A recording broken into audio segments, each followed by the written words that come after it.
You're busy, you're exhausted, and when the time comes to work on that thing that you want to do, it's hard to find the energy or the motivation. So in this video, we'll break down why you're not lazy, your brain is, this tiny little place where both laziness and discipline live, and how to finally follow through on the things that you want to do. So why is it so easy to be lazy and so hard to be disciplined? Well, it turns out your brain is wired by default to want to do as little as possible. So a long time ago, when we were caveman people, life was brutal, food was scarce, and conserving energy was the only way to survive. Now we fast forward to 2018, and the University of British Columbia did a study that found when people were given the choice between physical activity and rest, the brain lit up more with positive emotions when they chose rest. So that kind of proves that our brains still think that they're in survival mode. You know, they don't know we have food in the fridge, Doritos, cheesy bread, and the wonderful DoorDash app. So that's why being lazy feels so good and so natural. So please, no need to beat yourself up when your first instinct is to lay down rather than go for a jog. It's not a character flaw, it's our default wiring. If you give yourself crap for it, you're just draining yourself of the little energy that you do have, and that's not fair to you. So knock it off. That said, it would be nice to override this lazy setting and have some discipline because, well, there is some shit we want to do, and luckily, we can. But before we can build discipline, we have to be aware of this one little moment. Now, this part is everything. If you only take away one thing from the video, it is this. So, let me pull out the handy dandy whiteboard here.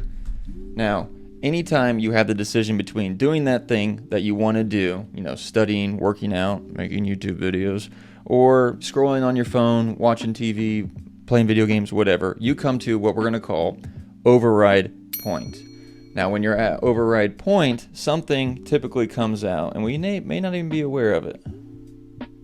This is our cave person, and you may recognize him when we say that he's the one or she's the one that says, you can do it tomorrow. Or do I really need to be doing this? Oh, I don't feel like it. And they bring along the feelings of stress, frustration, resistance, and just that kind of uncomfortable of like, I do not want to do this.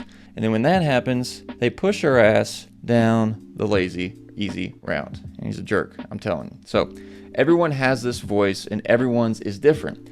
Get to know yours, introduce yourself, don't be rude. Now, I'm kind of being goofy here and silly, but it's important to blow this up and visualize this moment because it happens all the time and it is the difference between doing the thing we want to do and not.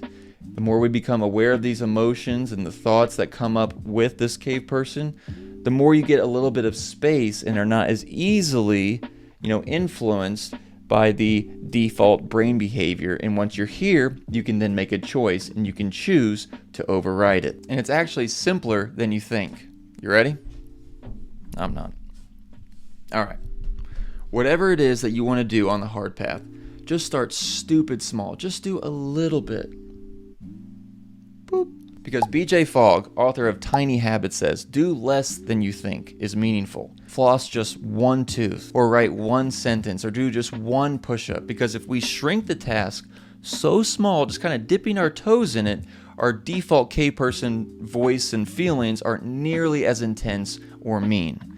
Because at this point, we just want to get started. Too many times people think they have to go all in off the rip or it's just not worth doing, and that's not true, but that's also just not fair to you because you haven't worked your way up to that. That's a recipe for burnout and quitting, and then you think you can't do it. So let's give an example. Let's say we want to get in shape. Instead of doing a 45-minute intense workout the first time, do just 1 minute. And then, even then, you might have cave person resistance kind of feelings, and that's fine, but at least it's a little bit more manageable now. And then the next time, you can do 2 minutes. The next time, you can do 3 minutes. Now you're going further up the hard path.